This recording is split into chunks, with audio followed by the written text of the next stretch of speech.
I think for us, there was a growing body of evidence emerging on why ethnoracial educator diversity was important. I think that we're at a time where people recognize the research is showing that we need teachers of color and Indigenous teachers in our school systems.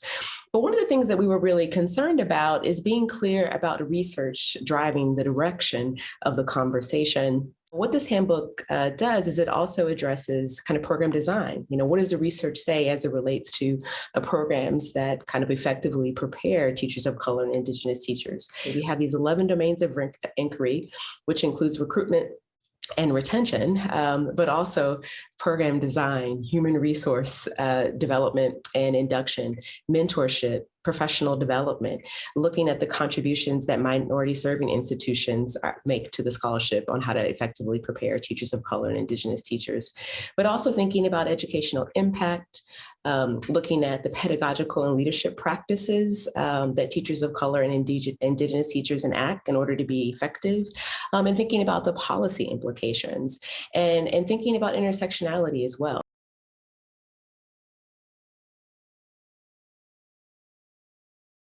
The handbook really kind of, from my perspective, really answers the essential question of what does the research say about the supports and structures that guide teachers of color and Indigenous teachers along the teacher development continuum? That's really kind of the overarching question, with a particular interest on the answer to that question across the 11 domains of inquiry.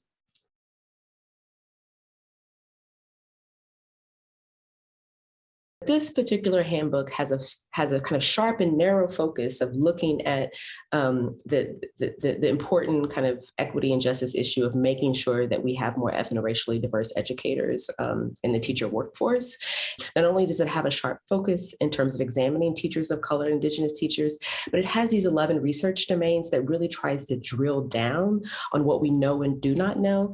And it concludes with a research agenda that tries to very clearly say, here are possible questions for us to consider, here are possible topics to explore, and then here are possible studies to conduct for each of the 11 domains of inquiry.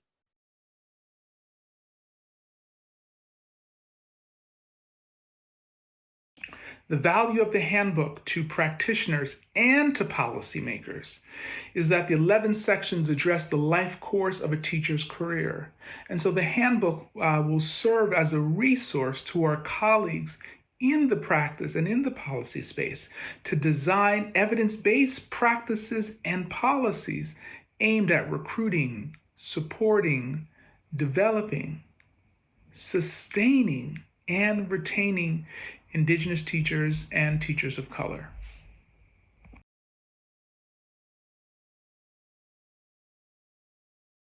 Policymakers and practitioners should not view Indigenous teachers and teachers of color as a monolithic group.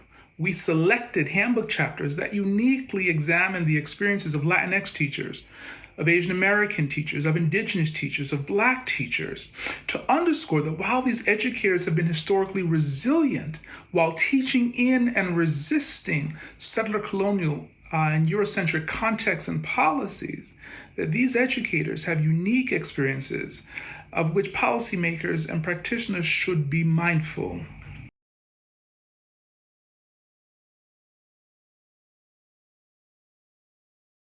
The handbook provides an accurate telling of history. In fact, one of the framing chapters in the handbook is a chapter that focuses specifically on the history of Indigenous teachers and of teachers of color. To the question around critical race theory, throughout the handbook and throughout the sections in the handbook, several chapter contributors actually draw on critical race theory to help us understand how programs prepare Indigenous teachers or teachers of color, how professional learning communities are informed by critical race theory. And so throughout the handbook, many of the chapter contributors are engaging with and grappling with critical race theory.